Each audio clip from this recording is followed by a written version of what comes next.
संबलपुर जिले में डायरिया परिस्थिति नियंत्रणाधीन थिबा नहीं गुरुवार भारप्राप्त जिला मुख्य चिकित्साधिकारी डाक्टर अशोक कुमार दास सूचना दैछन्ति। जिला मुख्य चिकित्सालय ठारे से कहिसन्ति जे जिले में वर्तमान पर्यंत कौनसी व्यक्ति डायरिया रोग रे आक्रांत किंबा मृत्यु होइतवा रिपोर्ट होई नाही। तेबे धनकोड़ा ठारे जो जड़े व्यक्ति मृत्यु होइतवा चर्चा हेउछि ता डायरिया रोग जनित नुहे बोली भारप्राप्त जिला मुख्य चिकित्साधिकारी डाक्टर अशोक दास सूचना दैछन्ति। ए पर्यंत जिले में डायरिया स्थिति सुदृढ़ अच्छी कौन से लोक एपर्यंत डायरिया रे आक्रांत ही ना कि मृत्यु मुखरे पड़ी ना।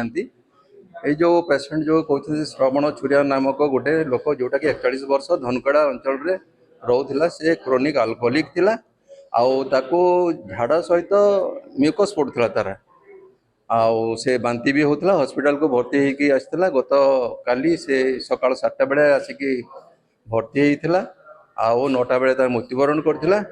डाक्तर माने देखिकी जाइथिले आउ डाक्तर माने पेशेंट रो सहायता रे से माने जते बेले इन्वेस्टिगेशन करा हला पेशेंटटा जते बेले सलाइन चलथिला प्रोफ्यूज वोमिटिंग हला तार आउ जते बेले वोमिटिंग हला से वोमिटिंग को तार श्वासनली को सेटा प्रवेश कर जाइथिला तेणु सडन श्वासनली चोकिंग होइथिला से मृत्युवरण करथिला।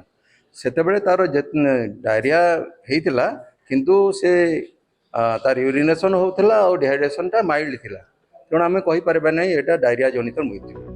एथिसह जिले में विभिन्न अंचल पीवा पानी संग्रह करी परीक्षा पई पठा जाउथबा सह जिला स्वास्थ्य विभाग सजग होई कार्य करथुवा नै सूचना दैछन्ति।